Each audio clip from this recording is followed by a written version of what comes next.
There is a question that has haunted human civilization since the first philosopher sat beneath the first tree and looked up at the sky.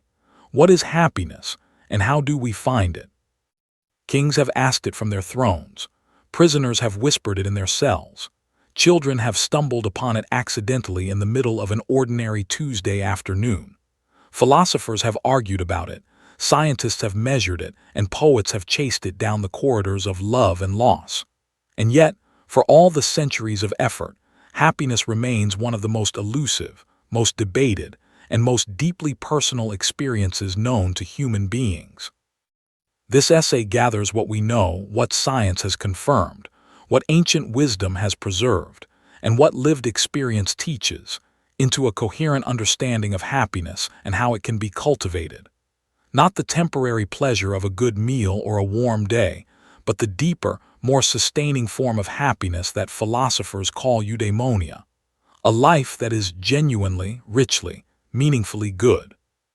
Happiness, real happiness, is not a destination you arrive at by following a checklist.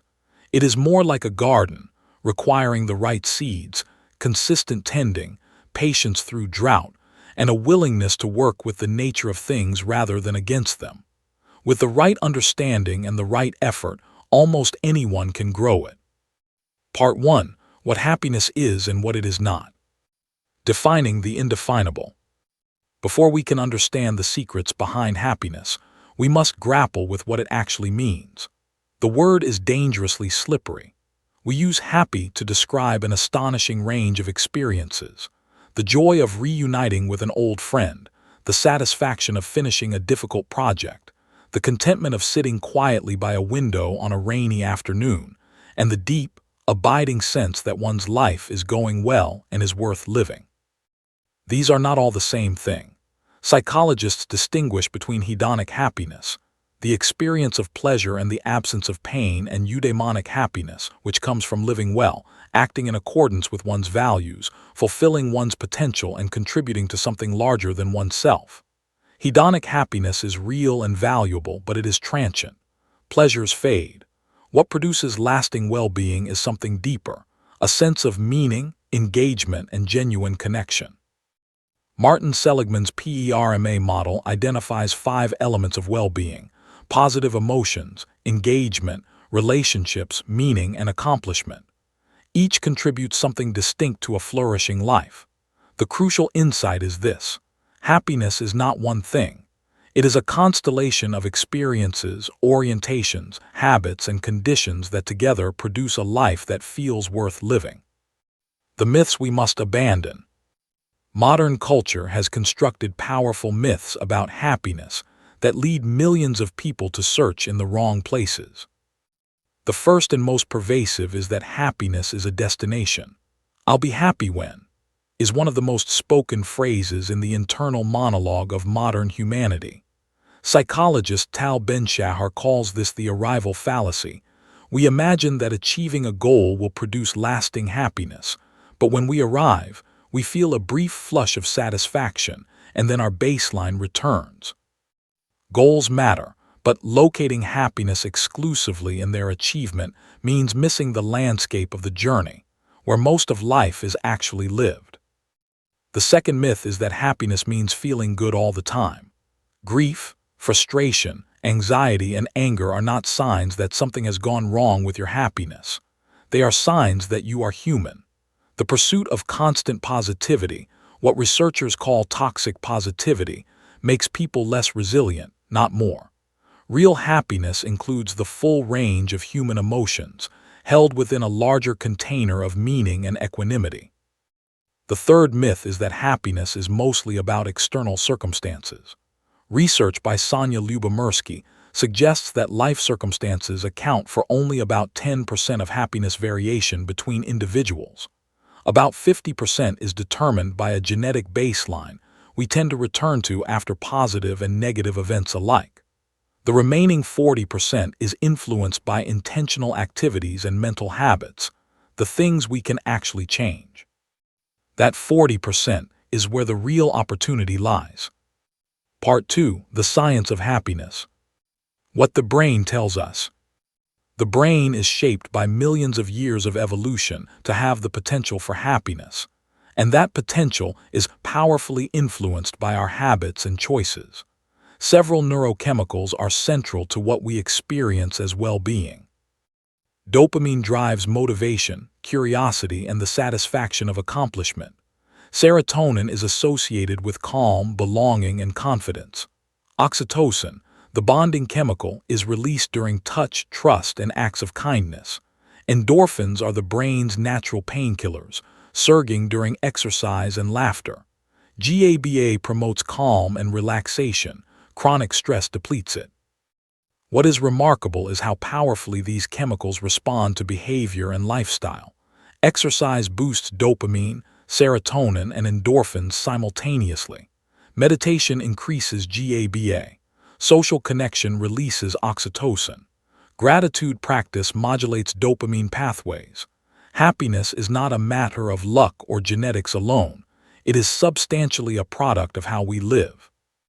The hedonic treadmill.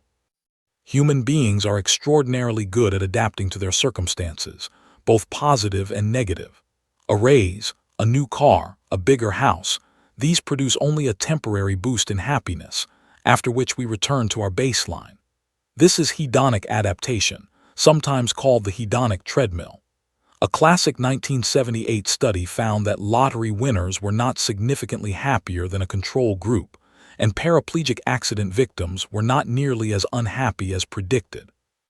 Both groups had adapted far more than expected. What counters the hedonic treadmill is not acquiring more, but attending more, learning to savor and appreciate what we already have, rather than always looking ahead to the next upgrade. We are also remarkably poor at predicting what will make us happy. Psychologists call this affective forecasting error. We overestimate how long emotional events will affect us and underestimate our capacity to adapt. The dream job turns out not to be permanently satisfying. The diagnosis turns out not to be permanently devastating. The practical implication: trust your moment-to-moment experience more than your predictions about what will make you happy. Part 3. The Pillars of Lasting Happiness. Relationships, the most reliable secret. If there is one finding in happiness research that stands above all others, it is this: the quality of our relationships is the single strongest predictor of long-term happiness and health. The Harvard study of adult development tracked hundreds of men for over 80 years and reached a conclusion that is both simple and profound. It is not wealth, fame, or achievement that most reliably leads to a long, happy life. It is good relationships. Not the number of relationships, but the quality of connection, the sense of being genuinely known, valued, and supported. Loneliness, researchers found, is as damaging to health as smoking 15 cigarettes a day. Social isolation accelerates cognitive decline, weakens the immune system, disrupts sleep, and shortens life expectancy. Relationships work their power through several mechanisms. They meet our most fundamental psychological need, the need to belong, which Roy Baumeister and Mark Leary have argued is as basic as the need for food and shelter. They provide co-regulation, the ability to calm our nervous systems through proximity to a trusted person. They give us perspective on who we are and what we're worth. And shared experience amplifies positive emotion. People enjoy experiences more when they share them with others, even strangers. The secret within the secret of relationships is to invest deeply in a few close relationships built on honesty and genuine care, rather than to accumulate many acquaintances. Meaning, the backbone of a happy life. Viktor Frankl, who survived the Nazi concentration camps, observed that people can endure almost anyhow if they have a sufficient why. Those who survived longest were not necessarily the strongest, but those who had a sense of meaning, a purpose to live for, a project to complete, a person waiting for them. Meaning is not the same as pleasure. It can coexist with suffering and is often discovered through suffering.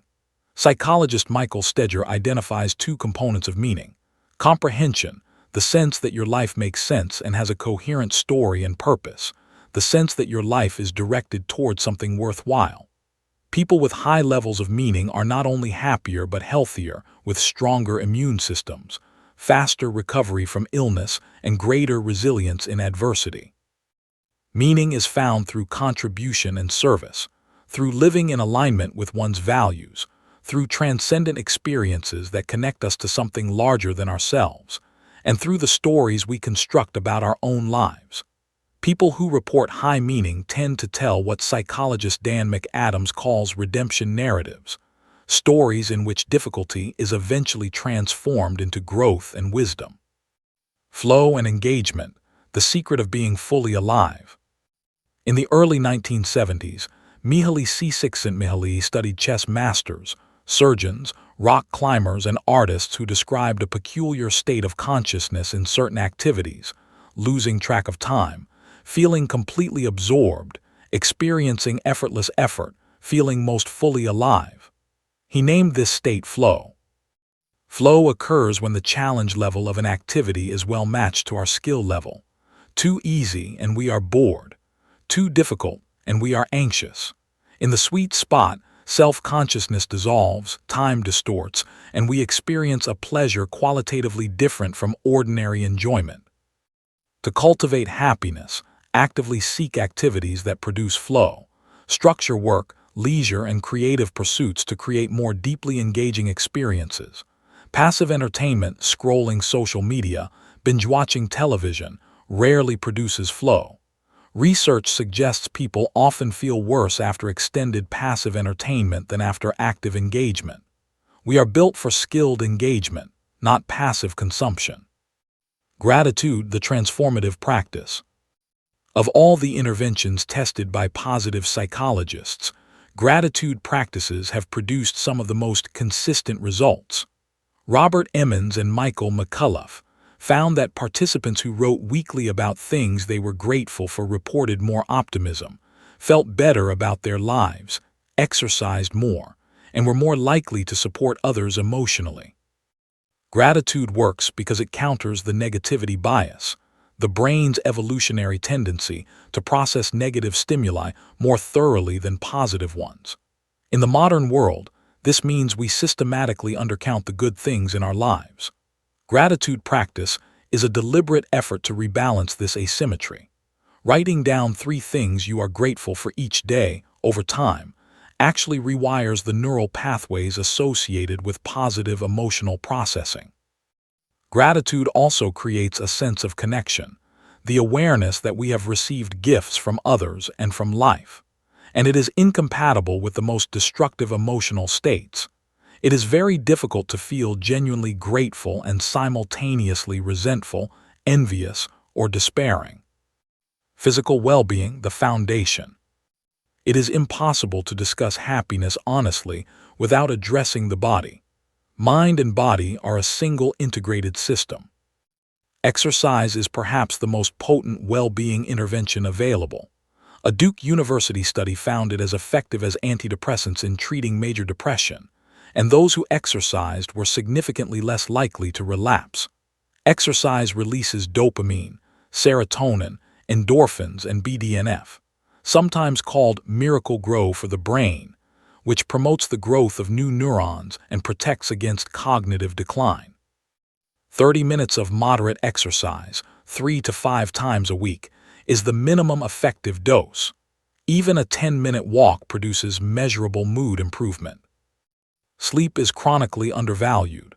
Deprivation doesn't just make us tired, it dysregulates emotion, impairs decision-making, increases anxiety and depression, and weakens the immune system. Adults need 7 to 9 hours of quality sleep per night. No amount of caffeine or willpower compensates for chronic sleep deprivation. Nutrition matters more than most people realize. The gut, containing an estimated 100 million neurons, produces about 90% of the body's serotonin. Diets high in processed foods and refined sugar are associated with higher rates of depression and anxiety. Whole foods, vegetables, fruits, and healthy fats support better mental health outcomes. Time in nature reduces cortisol, lowers blood pressure, improves immune function, and enhances mood. Our nervous systems evolved over millions of years in close contact with natural environments. 20 to 30 minutes of natural light in the morning regulates the circadian rhythm, boosts serotonin, and improves sleep quality. Part 4. The Inner Life of Happiness. Mindfulness and the Art of Presence. One of the most consistent findings in happiness research is simple. We are happiest when our minds are where our bodies are. Matthew Killingsworth and Daniel Gilbert developed an app that randomly pinged participants during the day and found that mind wandering occurred nearly half the time, and that people were consistently less happy when their minds were wandering than when they were focused on the present moment, regardless of what they were doing. Mindfulness, deliberately bringing attention to the present moment with openness and without judgment, reduces anxiety and emotional reactivity, enhances emotional regulation, and improves sleep and immune function. Regular practice reduces activity in the amygdala and increases activity in the prefrontal cortex, producing measurable neurological changes within weeks. The deepest gift of mindfulness is something contemplative traditions have known for millennia. There is a quality of awareness itself, clear, spacious, undisturbed, that is, in some sense already at rest. Access to this quality is what meditation traditions from Buddhism to Sufism to Christian contemplation have pointed toward for thousands of years. It is available to all of us through the simple act of attending. Self-compassion, the secret most people miss. Research by Kristin Neff has identified self-compassion as one of the most powerful predictors of psychological well-being, more powerful, in many respects, than self-esteem.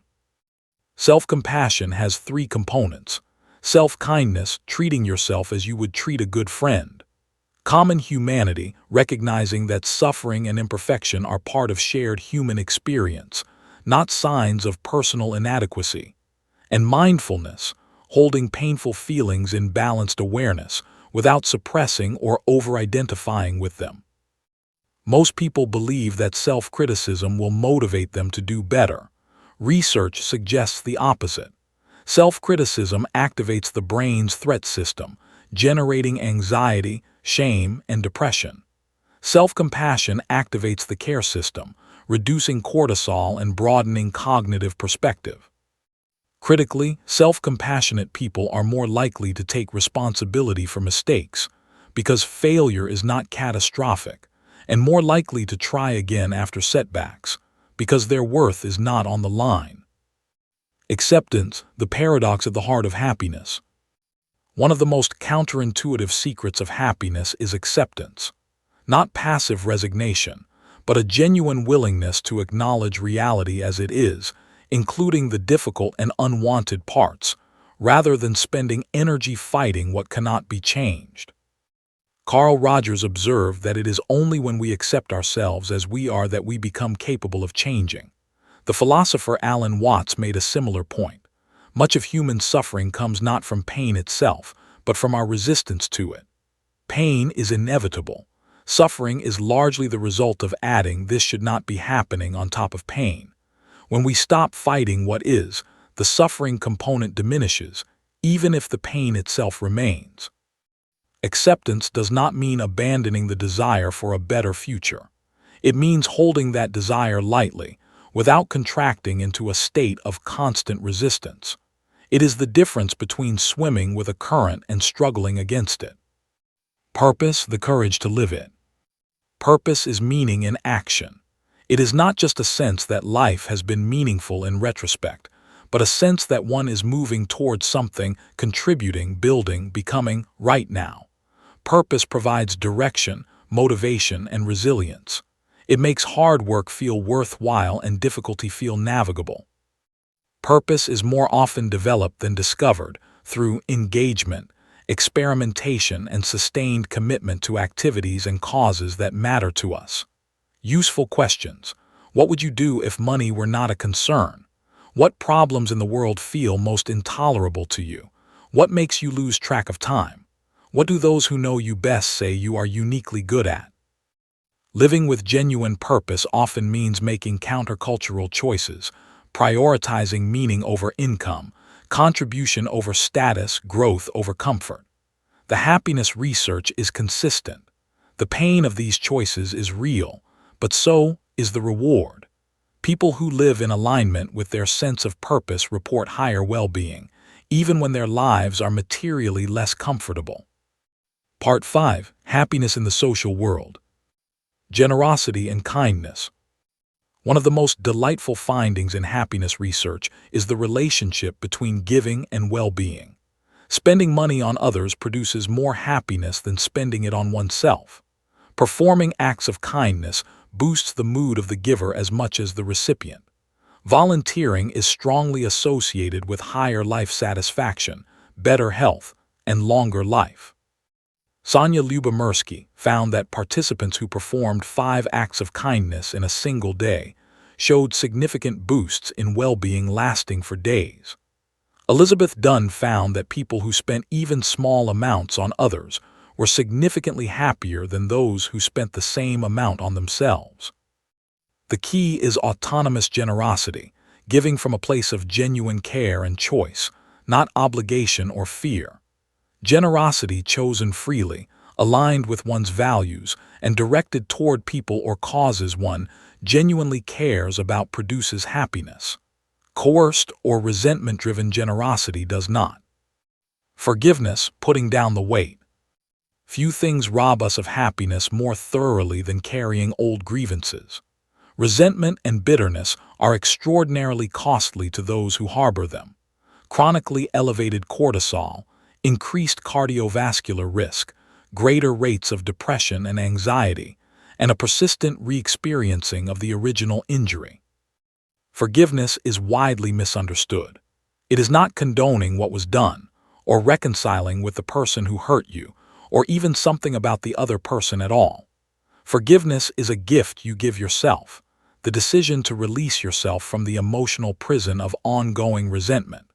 Research shows it produces significant reductions in anger, depression, and anxiety, and significant increases in well-being and hope. Forgiveness is a process, a series of choices, repeated over time, to release the narrative of injury and focus on the present. It is, in the end, not an act of generosity toward the person who hurt you. It is self-liberation. It is putting down the heavy thing you have been carrying and choosing to walk forward unencumbered. Community and belonging. Robert Putnam documented a decades-long decline in social capital, membership in civic organizations, church attendance, neighborhood associations, and all the other forms of organized community life that had previously woven people into a fabric of mutual support and shared purpose. The consequences for individual well-being have been significant. Community provides a sense of identity and belonging, practical support in difficulty, shared rituals that give life structure and meaning, and the kind of casual daily social contact that turns out to contribute meaningfully to happiness. Online connection, while not without value, does not provide the co-regulation of nervous systems, the richness of nonverbal communication, or the practical support of people who actually know your name and situation. We are not designed to live as isolated individuals.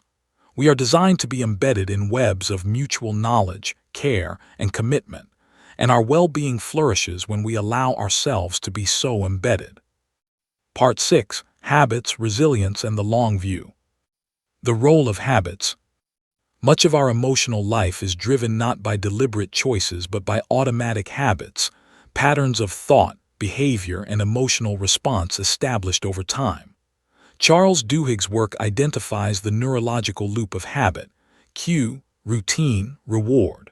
Over time, habits become automatic, requiring very little cognitive effort. Happiness at the level of daily experience is substantially a product of habits, habitual thoughts, habitual behaviors, habitual interpretations of events. The brain remains plastic throughout life, capable of forming new pathways. Most habit research suggests a median of about 66 days to establish a new habit. Start small, Attach new habits to existing cues, reward yourself immediately, and design your environment to make the desired behavior the path of least resistance. Optimism, the learnable art. Martin Seligman's research identified explanatory style, the habitual way we explain the causes of events to ourselves. Pessimists explain negative events as permanent, pervasive, and personal. Optimists explain the same events as temporary, specific, and contextual. These styles can be learned and changed. Realistic optimism, the belief that one can influence outcomes through effort while accepting what cannot be controlled, is associated with better health, greater achievement, and more stable well-being. Practicing optimism means noticing and challenging pessimistic self-talk, and deliberately looking for evidence of possibilities that pessimistic filtering screens out. Resilience, falling well. Every life involves adversity. Resilience, the capacity to recover from adversity and grow through it, is not a fixed trait but a cultivable skill. Research shows it is far more common than expected and can be strengthened through deliberate practice. Key factors include social support, the most powerful predictor of resilient recovery, meaning-making, finding significance in difficult experiences, flexible thinking, considering multiple perspectives, self-efficacy, the belief that one's actions matter, and a capacity for lightness and humor. Resilience is not about never falling. It is about falling well, with awareness, with support, with the capacity to find meaning in the experience, and the confidence that the fall is not the end of the story. The spiritual dimension. Awe, the emotion we experience in the presence of something vast that challenges our existing frameworks, is one of the most potent positive emotions available to us. It reduces stress markers, increases creative thinking, generates feelings of connection, reduces self-referential thinking, and creates a sense that time is more spacious and richly textured. Every major spiritual and religious tradition has grappled with the question of happiness, and all of them converge on the same remarkable commonalities. All identify attachment as a primary cause of suffering. All identify service and love as central to a good life. All recognize presence and awareness as fundamental, and all point towards something that transcends the ordinary sense of self as both the source of genuine happiness and the deepest reality of what we are. These convergences across traditions that developed independently over thousands of years suggest that the spiritual dimension of human life is not a cultural overlay, but something deeply responsive to actual features of our nature. Part 7. The Integrated Life. The daily architecture of happiness. All the insights in the world are only as valuable as the daily practices through which they are realized. The way we start our day has an outsized influence on its emotional tenor. A morning practice, a few minutes of quiet reflection, light movement, natural light, a moment of gratitude, a connection with one's purpose for the day sets a tone that carries forward. Throughout the day, full presence with whatever one is doing transforms ordinary moments into genuine sources of nourishment. Deliberate social connection, a real conversation, a moment of authentic interest in another person, significantly elevates daily well-being. Acts of kindness produce a reliable uplift in mood. Moving the body, feeding it well, and protecting sleep are not luxuries but necessities. Ending the day with a brief reflection on what went well and what you are grateful for produces incremental but cumulative improvements over time. Avoiding the happiness traps. The pursuit of happiness is also a field of traps. Comparison reliably reduces happiness. Social media has created an unprecedented environment for upward comparison, curating the highlight reels of hundreds of people's lives for consumption multiple times a day. Rumination, replaying past events and rehearsing grievances, is one of the most reliably happiness-depleting activities available to us. Perfectionism, the belief that one's worth depends on impeccably high standards relentlessly applied, is associated with procrastination, anxiety, and depression. The alternative is not low standards but wholehearted engagement, bringing one's full self, with all its imperfections, to the things that matter. A portrait of the happy life. What does a genuinely happy life look like? It is not a particular lifestyle or set of achievements or specific emotional state. It is a quality of engagement, a way of meeting each day, each relationship, each challenge. It is a life lived with presence genuinely here, not constantly dragged into the past or future. With meaning, oriented towards something that matters, contributing to something beyond oneself.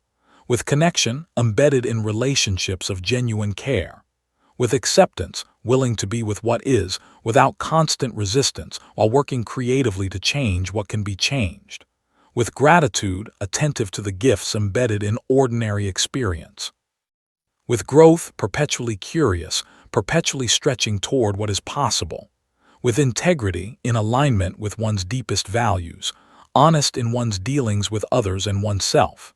And with joy, not manufactured positivity, but the genuine delight that arises when we are truly present, truly engaged, truly alive. This life is available to ordinary human beings living ordinary human lives. It does not require perfect circumstances or extraordinary gifts. It requires, above all else, a willingness to pay attention to what is actually here in this moment, in this life, in this body, in this web of relationships and possibilities. Conclusion, the invitation. The secrets behind happiness are not really secrets. They have been spoken in one form or another by every wisdom tradition that human beings have developed. Be present, love well, find your purpose, take care of your body, practice gratitude, be kind, forgive, accept what you cannot change, contribute, wonder, connect, rest, grow. What is secret about them is not that they are hidden but that they require sustained, courageous, wholehearted engagement. Not a weekend workshop or a productivity app, but the long, patient, beautiful work of becoming more fully human. Every day is a new beginning, a new invitation to show up more fully, to love more truly, to live more wisely. Every setback is a new opportunity to practice resilience and self-compassion. Every ordinary moment is a new chance to practice the radical act of paying attention. Happiness is not found, it is grown. It is not achieved, it is practiced. It is not a destination but a direction, the direction of greater presence, greater connection, greater meaning, greater love. You are already here. The question is whether you know it yet. Further reading. On Positive Psychology, Martin Seligman, Flourish, Sonja Lyubomirsky, The How of Happiness, Mihaly Csikszentmihalyi, Flow. On Neuroscience and Well-Being, Rick Hanson, Hardwiring Happiness, Matthew Walker, Why We Sleep. On Relationships, John Gottman, The 7 Principles for Making Marriage Work, Brené Brown, The Gifts of Imperfection, Robert Waldinger, The Good Life. On Meaning and Purpose, Viktor Frankl, Man's Search for Meaning, Emily Esfahani Smith, The Power of Meaning. On Mindfulness and Acceptance, John Kabat-Zinn, Wherever You Go, There You Are, Kristin Neff, Self-Compassion, Russ Harris, The Happiness Trap. On Ancient Wisdom, Epictetus, The Enchiridion, Marcus Aurelius, Meditations, Aristotle, Nicomachean Ethics.